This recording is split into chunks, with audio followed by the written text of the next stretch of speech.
Religions of India. Hinduism or Sanatana Dharma. It is also known as the way of life and thought. The religions of India are inexhaustively fertile in the suggestions they offer for meeting the need man feels for rational and mystical adjustment to life and the world. The religions of India can be said to have offered almost every answer to religious needs that can be thought of, and to have discarded none. All the answers made in the past are preserved. Thus, there are layer upon layer of religious thought and behavior.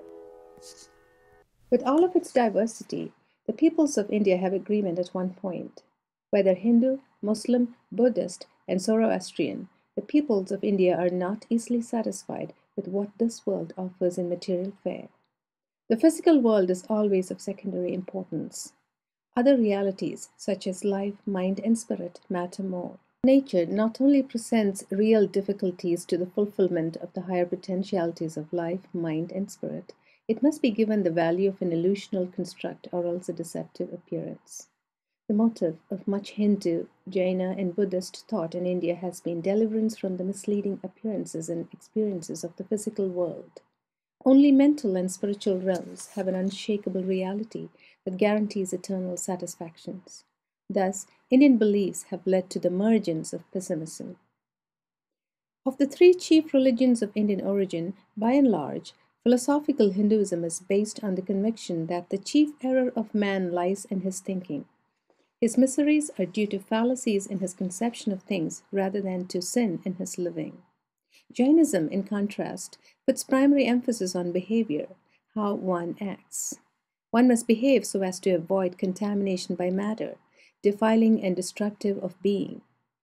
Early Buddhism locates the chief missteps in the area of feeling. It is our desires that must be reined in and prevented from flooding us with misery. These are generalizations.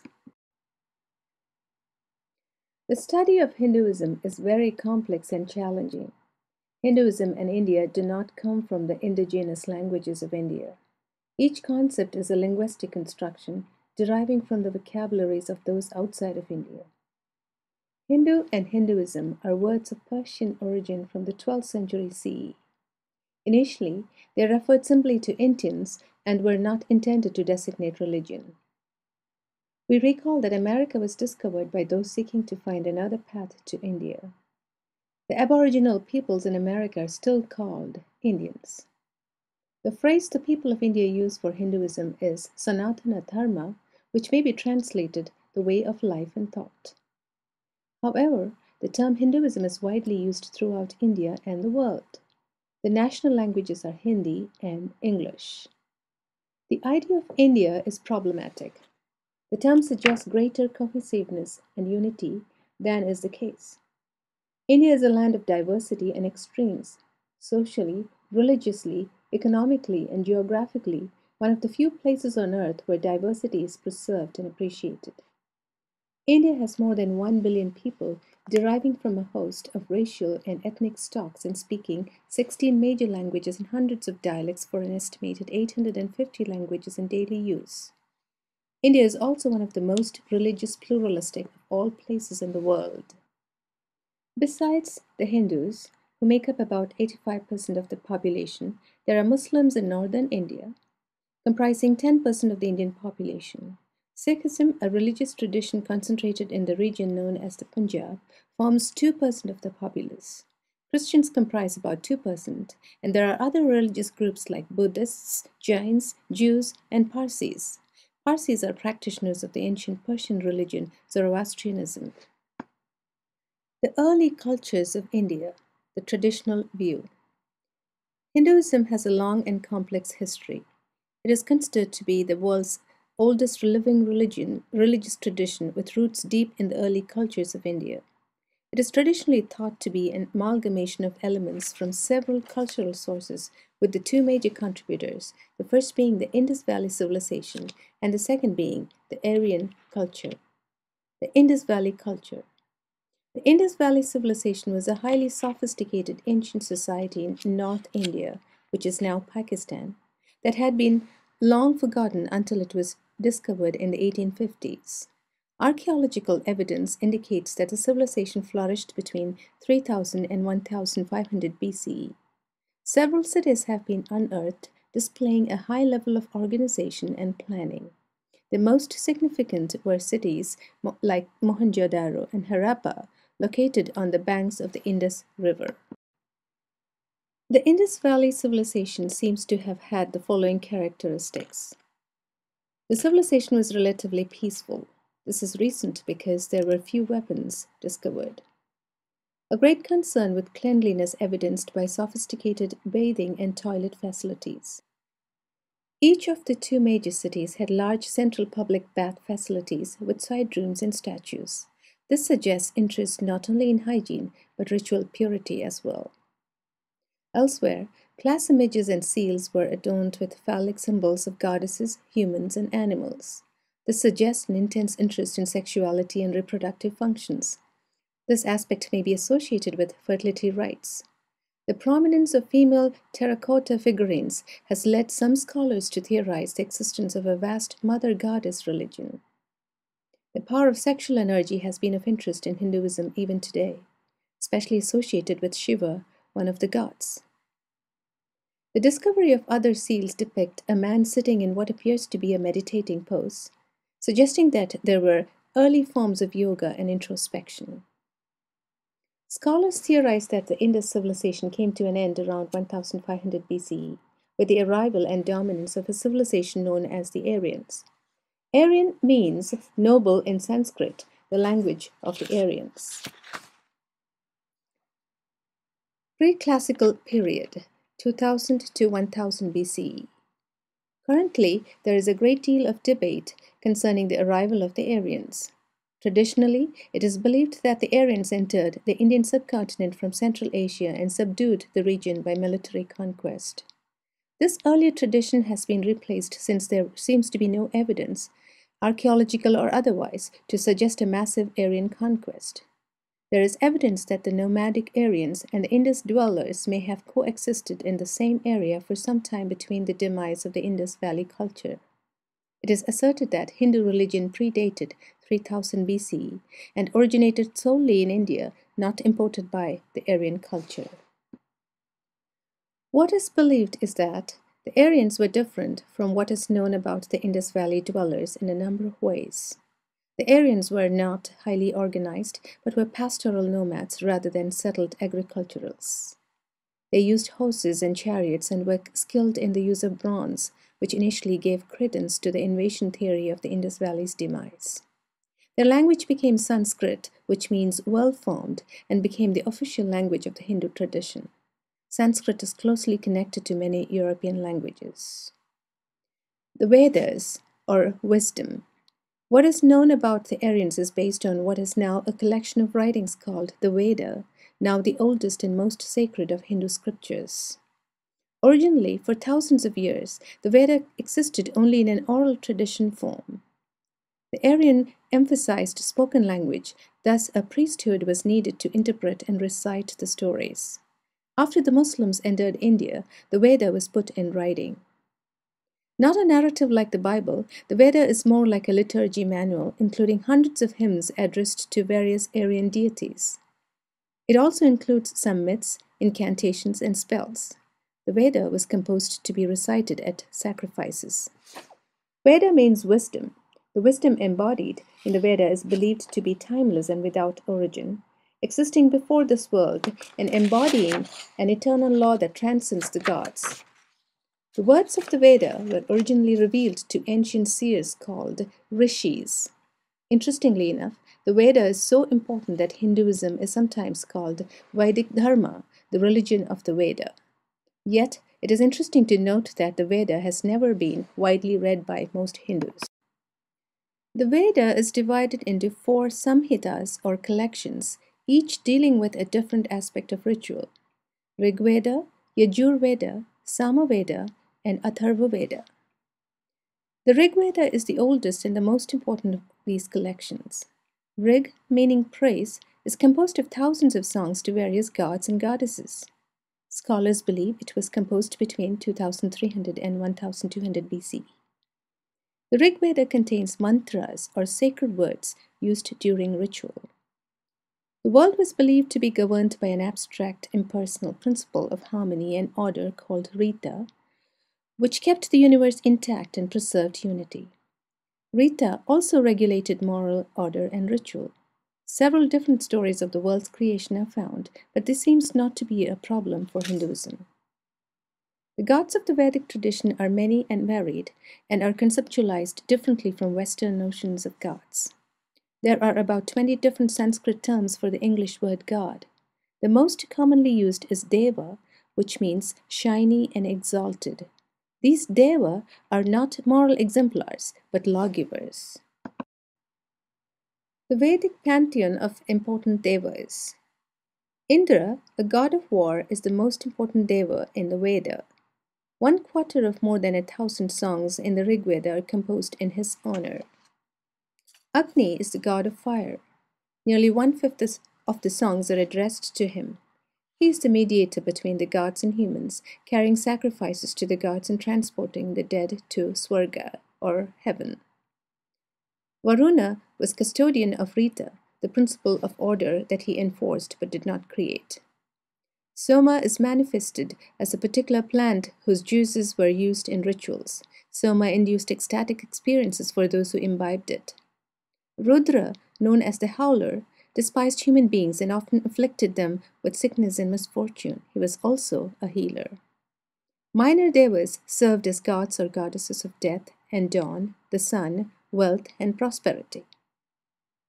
Max Muller, a 19th century Vedic scholar, coined the term henotheism to describe the practice of recognizing many gods and goddesses while worshipping one as supreme, a sort of synthesis of polytheism and monotheism.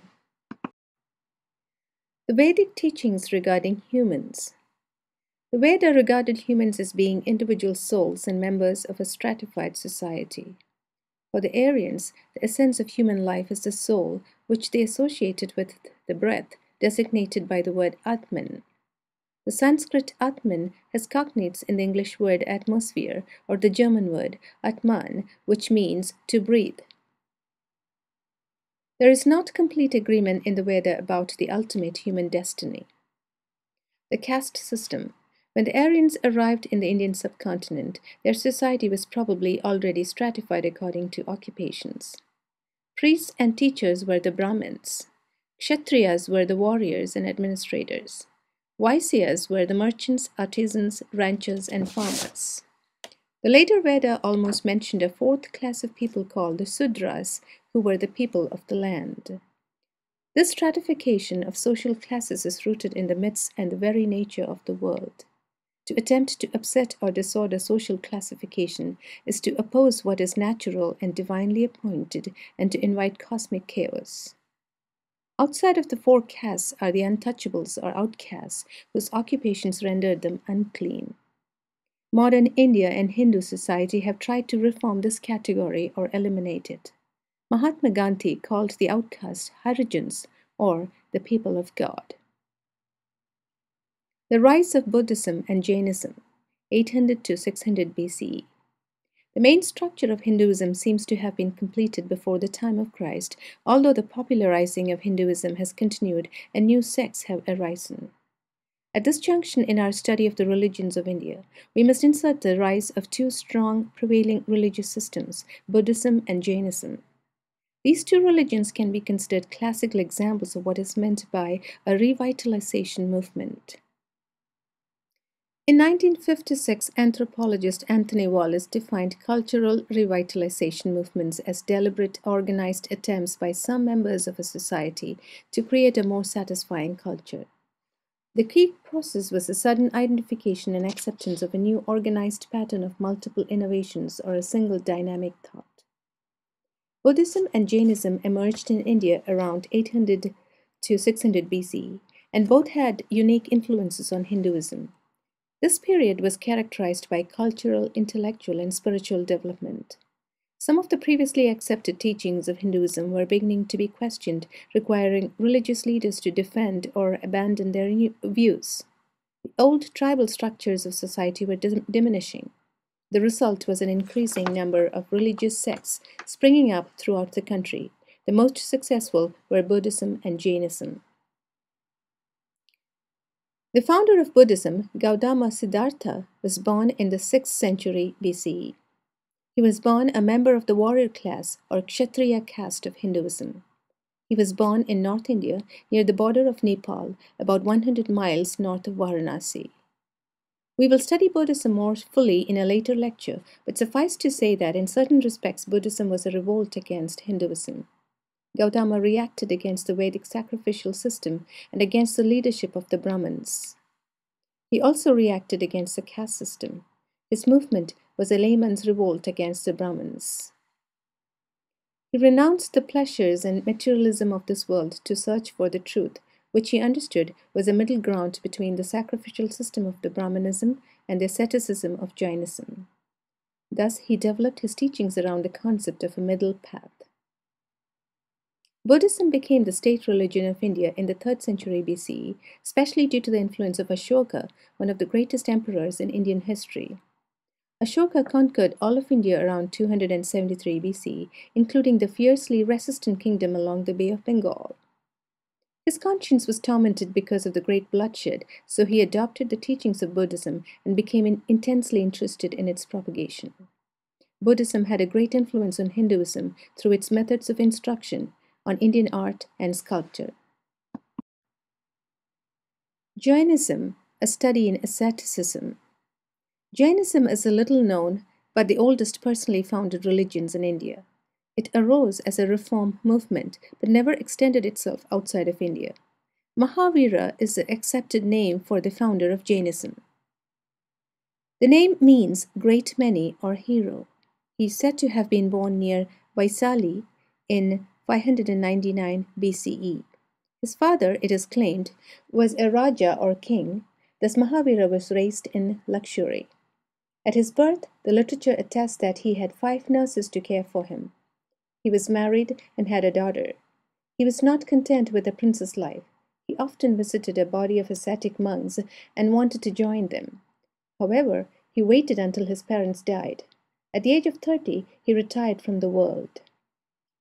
He took off his ornaments and finery, plucked out the hair of his head in 5 handfuls, threw aside his robe, and went completely naked throughout India.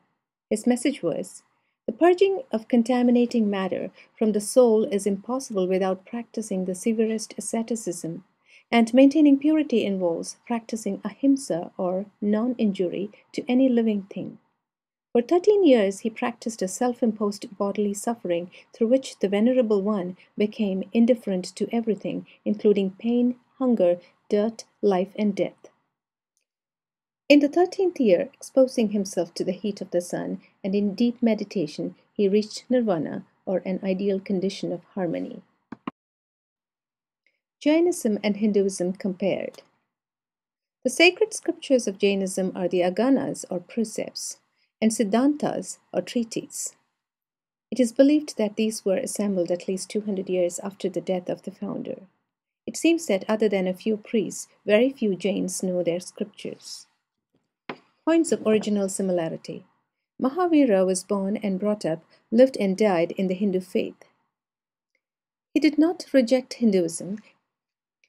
He continued to hold to firm Hindu beliefs. Karma, an impersonal cosmic law of moral retribution and transmigration or reincarnation of souls after death. Points of original dissimilarity. Jainism protested against Hinduism's beliefs in deity, whether the many deities of the Vedas and Brahmanas or the metaphysical absolute of the Upanishads. Mahavira advocated no deity at all. Jainism protested against Hinduism's monoistic philosophy that each individual soul was part of the world soul. Jainism protested against Hinduism's animal sacrifices. Mahavira taught kindness to animals. Jainism protested against Hinduism's social system of 4 graded castes. Jainism protested against Hinduism's method of salvation by prayers and ceremonies via priests and deities. Mahavira advocated a strictly self-saving scheme through asceticism. One must make note that at the present time, Jainism and Hinduism have fewer differences as Jainism is being assimilated into Hinduism. The New Awakening of Hinduism.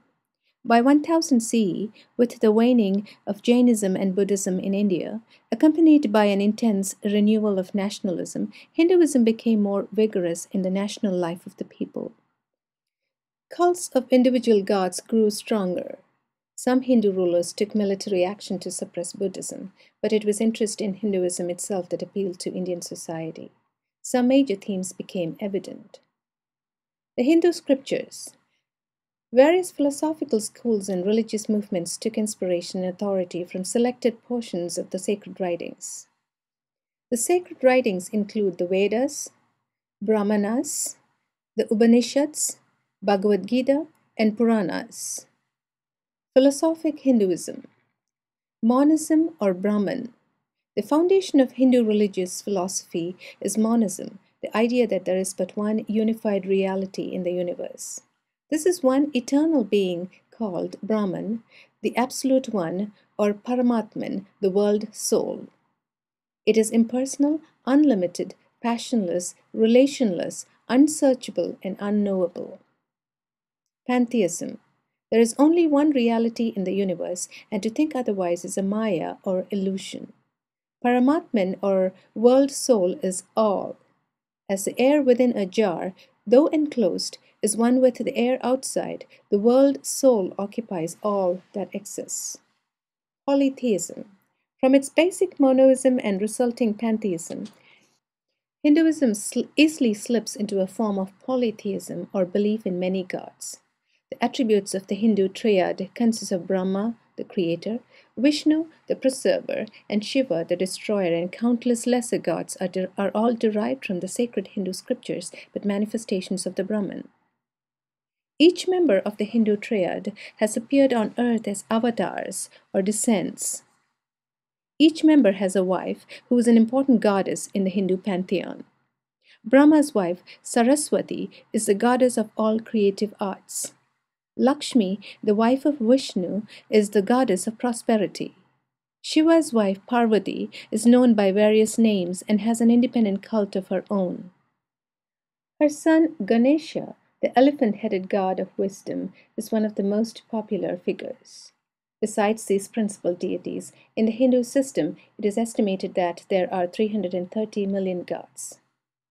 Since everything is part of Brahman, anything can become sacred to the Hindu.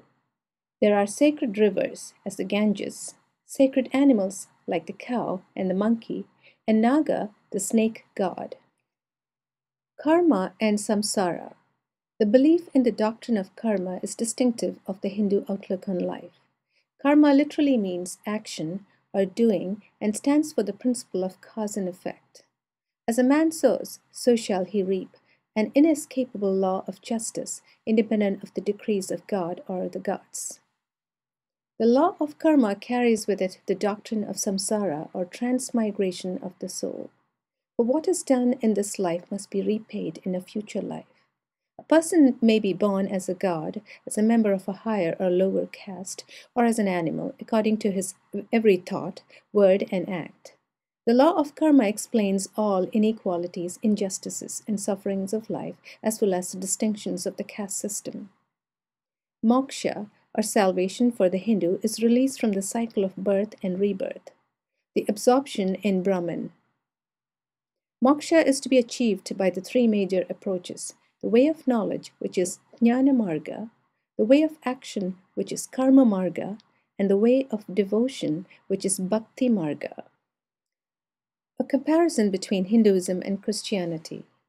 There has been so much variation in Hinduism that only its most important teachings can be taken at each point. God. In Hinduism, the Supreme Being is the impersonal Brahma, a philosophical absolute, serenely blissful beyond ethical or metaphysical understanding. In Christianity, the Supreme Being is personality, perfect in character, creatively purposeful, ethically controlling, lovingly served, cooperatively redemptive. Man.